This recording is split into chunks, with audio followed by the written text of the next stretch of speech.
the office of the president itself will be against corruption.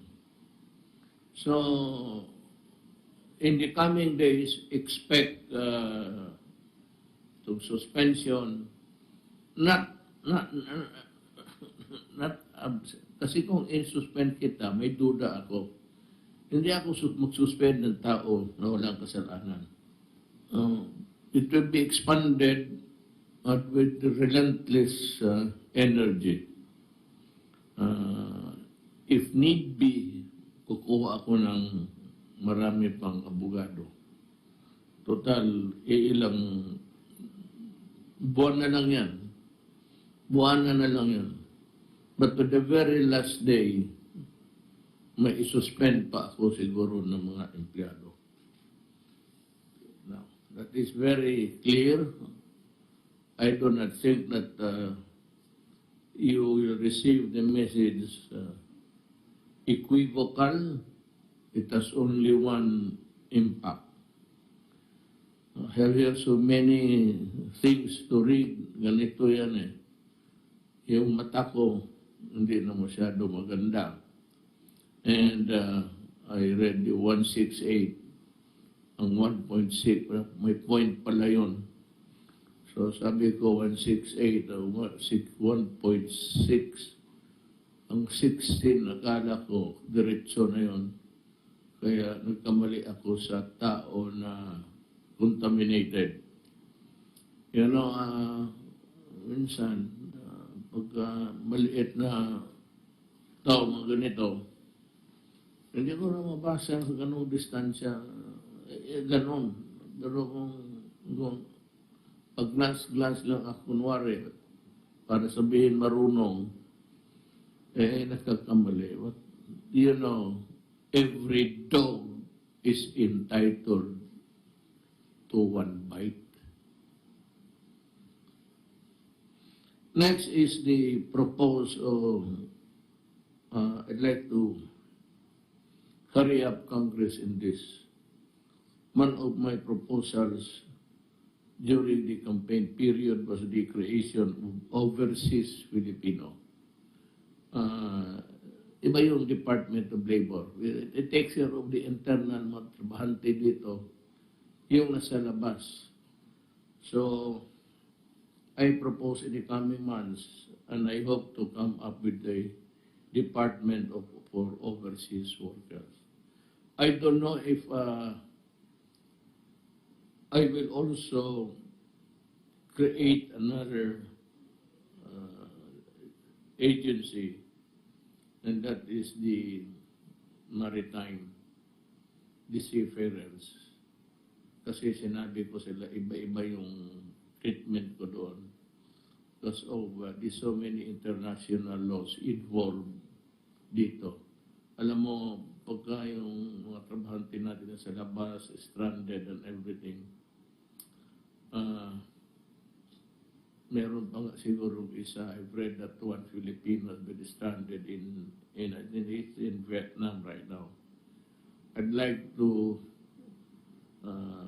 ask Secretary Bello is listening to look into the matter. He has been there for 2 years. That is unconscionable. I cannot accept that kind of mistake of government. We should bring him home.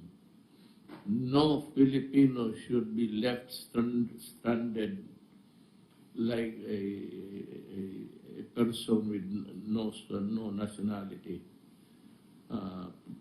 Tignan mabuti itong problema na to at baka ma-solve agad. I hope the Department of Labor would take this suggestion seriously.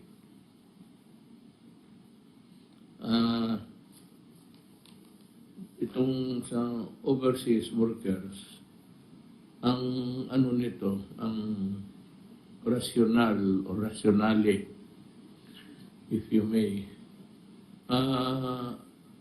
na wala masyadong focus sa kalaki ng Department of Labor. Isa lang yan dito. isang department lang yan. So this time, one department, one section sa Department of Labor. Dito, isang departamento. Pati itong sa maritime, sa mga seafarers. I might consider an additional agency under this proposal. Overseas kasi. So yan ang ano ko sa mga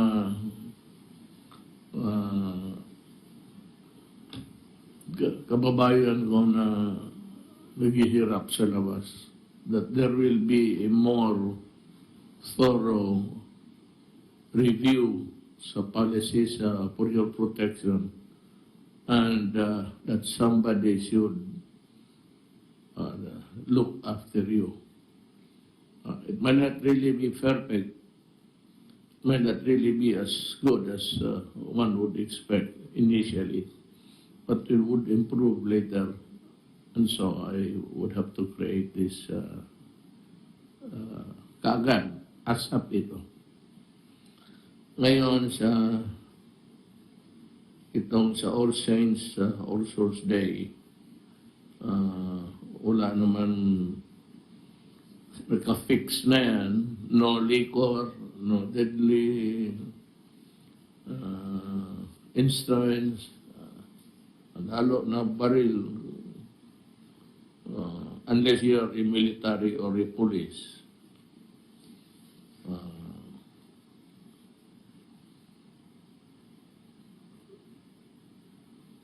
Sana expect a peaceful celebration of the All Saints Day and the All Souls Day.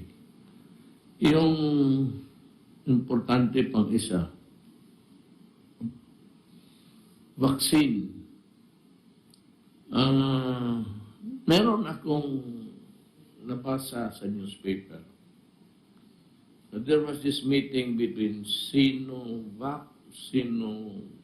I'm not sure, but it was a pharmaceutical of China na hindi natuloy yung pakig-meeting nila because the Chinese counterpart probably did not have any good understanding with his partner. And so they decided to back out. But let me tell everybody that hindi kami maghingi. We will pay. So, maganda sana government to government ang transaction. Walang corruption, wala lahat. Kasi government to government, I'm offering it to China kasi meron na sila. As I have said earlier in the days that followed the COVID contamination, sinabi ko na expect China to come up first because I believe sa Chinese expertise and knowledge. At hindi ako nagkamali, meron na sila. So, to the Chinese government and to the people who are really parlaying the vaccine, you need not look for partners. We can make it government to government, and I will pay you. Wala nang kasi Secretary Duque is here. Good evening, Mr. President. I'll give you enough time to explain what this is all about. I just want a clear picture of how we should go about with our. But my sense, Secretary, is that it should be a government to government transaction. because it will be good. And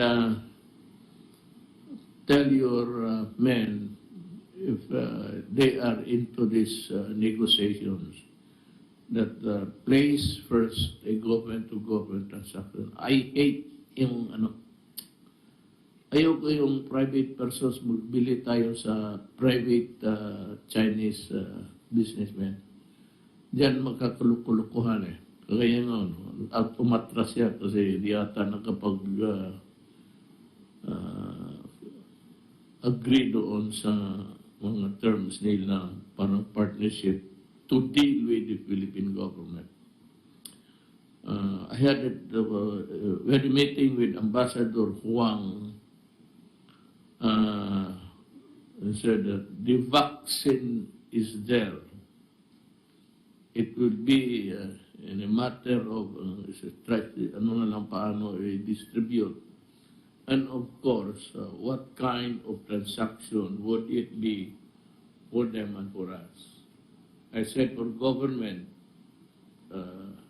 sa Pilipinas, kasi it will do away with corruption again and mga hingi-hingi dyan sa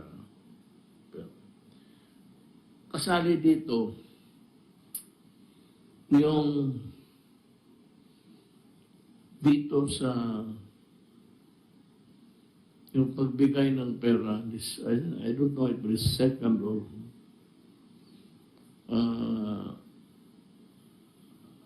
as I have said before, the money for assistance and help na maibigay sa tao should be formulated and implemented by the task force. So I'd like to ask Secretary Galvez, ito ba rin you take care of the money? Kindly remove your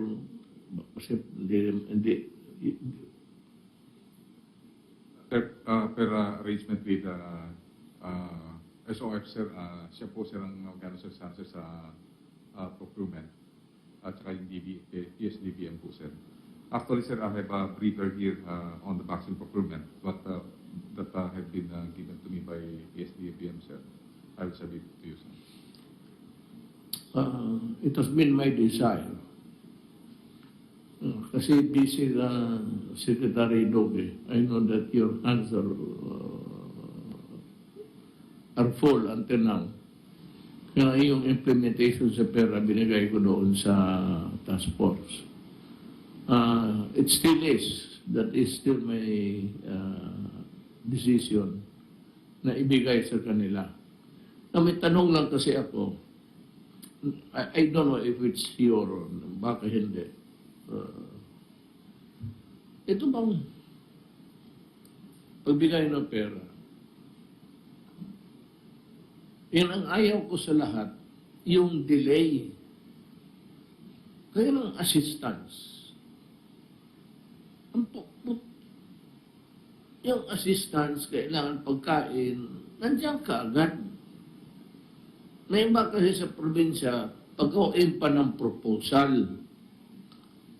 Tapos they will review the proposal and it would take days. I don't know if it's a local government doing it, for the money pass on to the local government to do the distribution or implementation. But hindi ko talaga malaman kung saan. I do not know where the fault lies, because it's really something which is obnoxious. Kayong lahat taga-gobyerno, to those who are implementing the assistance, whether the Department of Health, Department of DILG, Department of local government, barangay, huwag ninyo paggawain pa ng proposal, kasi yung proposal, they will review it and then decide. Putang yung proposal, kailangan maibigay ka agad, hindi na yung proposal, kung hindi yung pera. So, what I would like to happen is this. Simplify the giving of the money by asking for a proposal. Then that proposal should not be studied by days or by months. You just review it. It says that it's for food. God damn it. You give it because it's for food, kakainin yan. And all assistance connected with the health of a person o ano, ibigay ninyo, do away with delay. Local governments, mga permit, yung ganun. Hindi ako nagyayabang. If I did it in Davao City for 3 days, make it 2 days this time. Pag hindi, at nag-report ng isang tao sa akin, yung report niya, diretso na yun sa respectfully forwarded to the Ombudsman for immediate action. Hindi na ako sa akin may investigasyon pa tapos administrative criminal. Doon ka sa Ombudsman. Because the Ombudsman can suspend you anytime with strong reasons or with weak reasons. That has to be seen, but he has that power. So, gano'n na. Pagka kayong mga complaint, oras na dumating sa akin yan, diretso na yan sa Ombudsman. Bahala na kayo doon sa buhay ninyo. Because the Ombudsman can order you dismissed, order you face charges, criminal, or wala. Sabihin ko sa inyo, nag-iba ang panahon. Nag-iba rin ang utak ko. You might not like the way I present my thoughts to you. Pero gano'n na nga. Medyo nagsawa na ako kasi ang mga tao nagsawa na rin. Kayong mga ano dyan, wala kayong, you pretend to be legal, masquerading as fighting corruption. Sige, kayo maghanap kayo sa akin. Find me a person or a paper which says that I received 1 peso and I will resign. I purposely umiwas ako kay gusto kong bumira. Kasi kung nagloko ako, hindi ako, papigilan ako kasi may but of the matter is that you are also corrupt. So, iniwasan ko yan. Ayaw ko makipag-usap ng negosyante. Wala kayong makuha sa akin. Wala akong papel na pinirmahan na transaksyon sa gobyerno. Lahat ng kontrata begins with Galvez and ends with Galvez. Yung mga ano sa pisina niya. And yung mga health, mga transaction, it begins and ends with Secretary Doke. But mind you, Secretary Doke was not a part of PhilHealth. Was matter of fact, he was not even reporting. That's why yung Congress sabi niya, suspend si Paul Aus Duque. I said, for what? Kasi nauna kami sa amin galing yan eh. So binasa ko, what ground would I base my decision? Would I just obey the cry of 1 million as against my assessment na si Duque walang nanakaw, kung pera ang pag-usapan, maybe some other things. There might be some other things, but corruption, pera wala. Kaya wala kayong makuha sa akin, lahat na puro milyonaryo yan. Yung sekretary na yari ng Marco Polo yan. Do not invent a sin against me because I have painstakingly avoided being a corrupt. Tagal ho akong fiscal, tagal akong mayor, 23 years sa Davao. Wala akong sindikato na isama. Because that is what my father said to me. My father was governor of Davao. No. Told me what? If you want to go to politics and if you want to remain there for a time, stay clean. Stay clean. Yan ang sinasabi ko kay Inday, pati kay Pro. Huwag kayong pumasok ng sumobra, especially si Pulong, sa account siya ngayon, sa committee. Be sure to account for every money to the last centavo para ang tao lang masabi. Inday, wala yan. Talagang hindi mo ano yan. Babarilin ka pa niyan. Yun naman siguro na napalabas ko na yung galit ko. Basta ito, ha? Basta ito. Yung sa mga tao, dalian ninyo. Huwag mo na akong bigyan yung may proseso pa ito, tapos proseso mo isang buwan, na isang taon, pabalik-balikin mo yung tao. You will be given only, hindi pa lumabas ang ano eh. I'm waiting for somebody to join us together with Secretary Guevara. Magawa kami ng parang code of yung ilang araw lang, yung mga the days that you are only given to act on a certain matter. You know what's really wrong?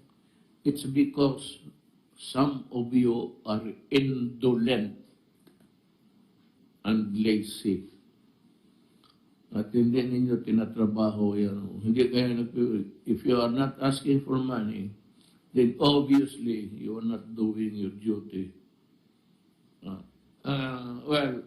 Initially I was banking on, that was just shooting the breeze with the people.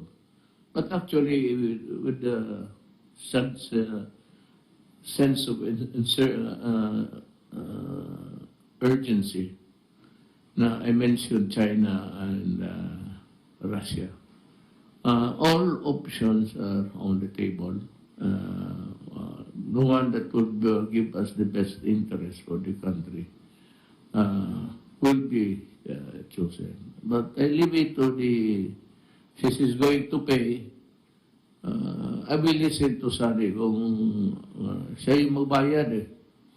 Pag wala ibayad, siya yung makulong.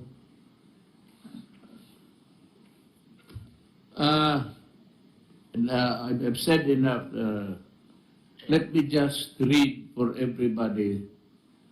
I hope that all government workers, officials are listening. This is my a memorandum from me, the President, to Secretary Bernardo I. Guevara, Department of Justice. The subject is investigate of allegations of corruption in the entire government. Lahat. Ito, further to the directive issued by the Department of Justice, DOJ, through memorandum from the President dated 7 August 2020 to organize a panel to investigate allegations of corruption in the Philippine Health Insurance Corporation the DOJ is hereby directed to investigate allegations of corruption in the entire government. Lahat na. Kuridas ito. In pursuit of this directive, the DOJ shall have the authority to decide which allegation to investigate, taking into consideration the gravity thereof and their impact on the delivery of government service. It may create as many panels as it deems necessary to adequate and may invite or direct other bodies and agencies of the government to assist or be a part of such panel. The DOJ shall prosecute and file the appropriate charges against all those involved in the anomalies investigated, whether against government or private person, as may be warranted by the evidence gathered subject to applicable laws and rules.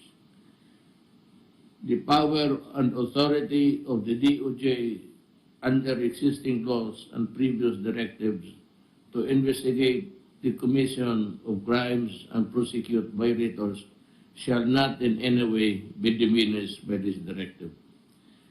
This directive shall remain in effect until June 30 of 2022, pag-alis ko, unless sooner lifted or revoked. Why should I revoke or lift this good order for immediate compliance? Huwag kayong, you might have the notion na, but the ombudsman is the pinaka number one. Ideally, you go to government, yung malalaki, yung malaking pera, diretso mo na sa ombudsman, if I were to have my say. Pero ang gobyerno, ang presidency can investigate, can send you to prison. Kaya nga, kung ang prosecution ito is the ombudsman ultimately. But pagka-akyat kasi nito doon, may recommendation na. And if the ombudsman will say that it's a well-studied complaint, then obviously you are going to jail. Ang mahirap niyan, ang mga anak mo mapahiya. Pamilya mo mapahiya sa ganitong, kasi ipapublish ko talaga. Sabi ko, yayariin ko kayo. Yung PhilHealth wala na. Skeletal ang remain. Talagang hindi ko bubuwagin yan because hindi madali na it's not easy really to create another one. But I think by this time, marami na kasi na-suspend. Again, do not try to resign to escape culpability. That ain't accepted dito sa gobyerno. You cannot resign when you have a case pending. Well, finally, dito sa black na naman tayo dito sa figures. Hindi ko naman itong figures. Magkamali na naman ako dito sa, I said, for the third time, every dog is entitled to one bite.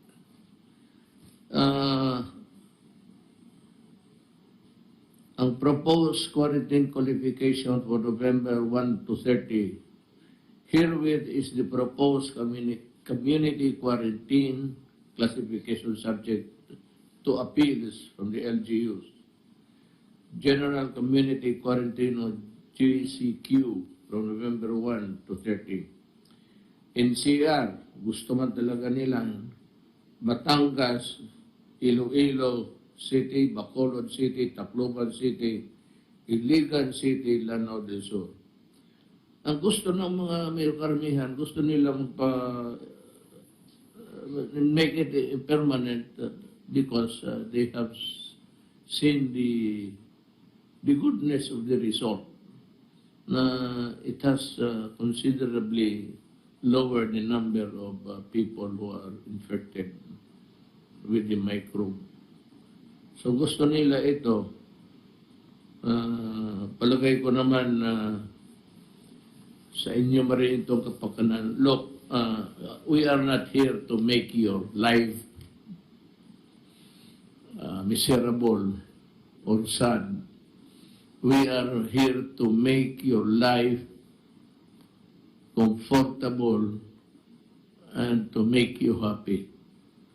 Wala kaming ibang dito. Bakit kami maglalagay na ito, mga ganitong papel what's the point of, sige kayo daldal dyan. So what's the point of working on these figures if it does not do anything good?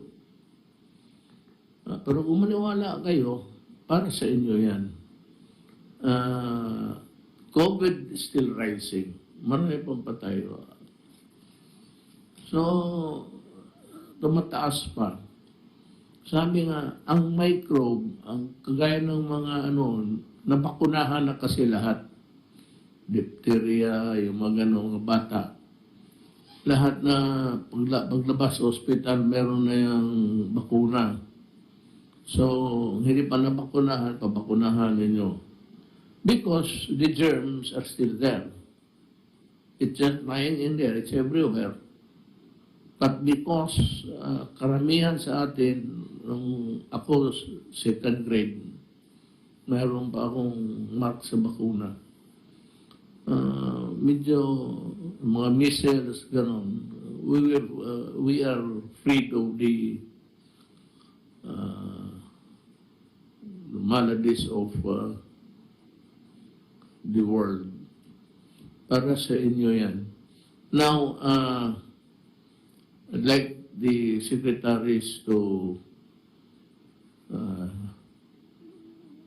say, if they have something to say, make it brief, and because we have been there, or we have been here, there, sa baba, hanggang ngayon, alas 12 na pala.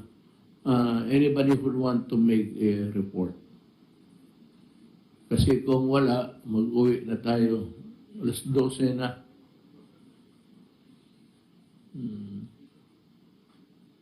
Wala. Sige. Actually, ladies and gentlemen, the cabinet meeting that we have now, sa lahat para lahat to, but hindi sila makapunta dito dahil takot sa bagyo.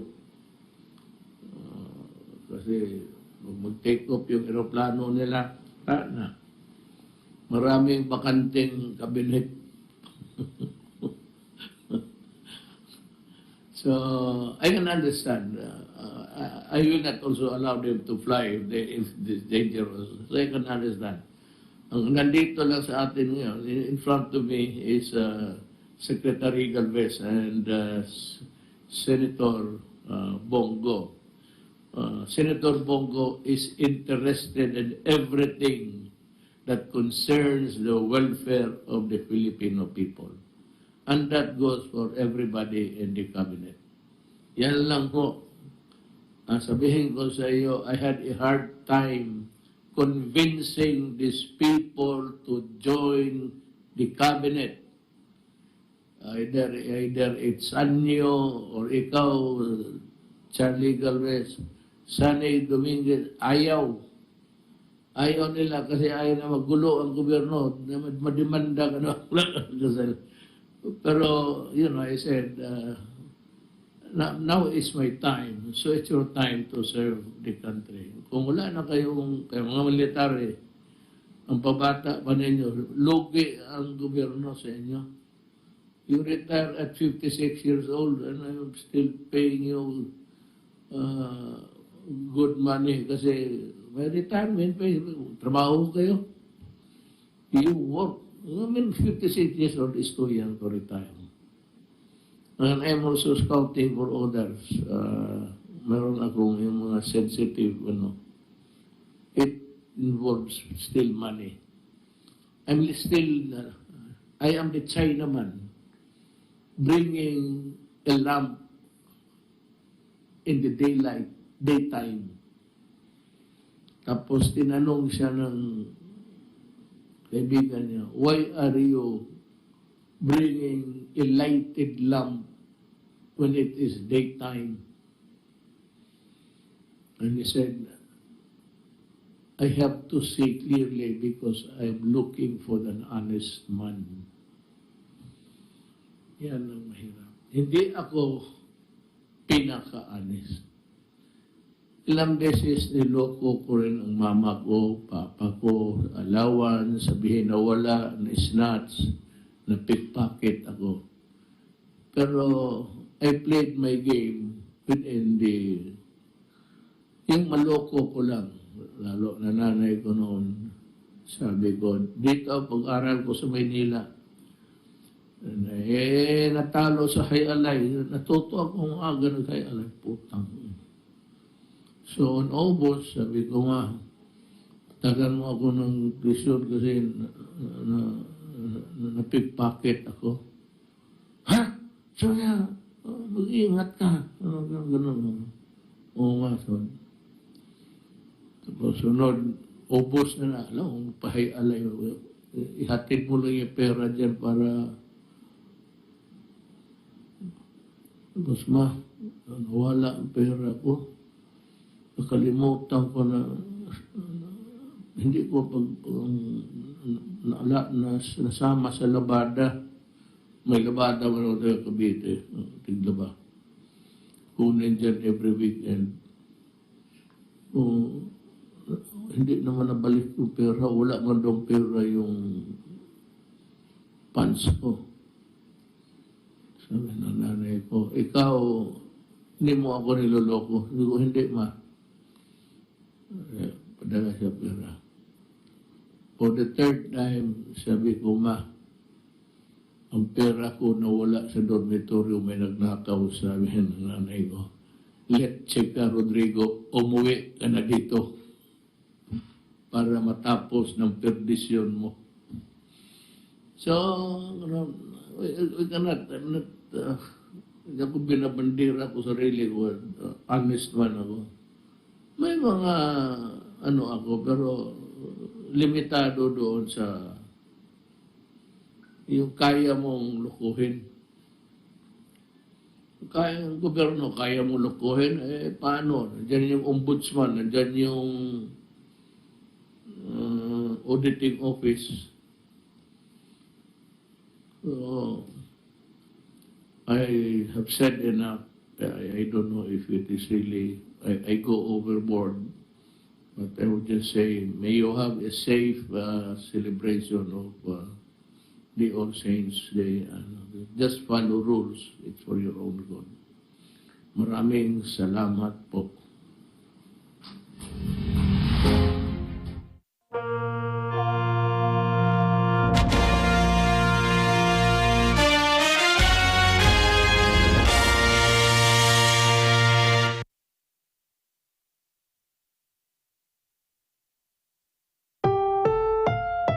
This program is rated PG. It contains themes and scenes which may not be suitable for very young audiences. Parental guidance is advised.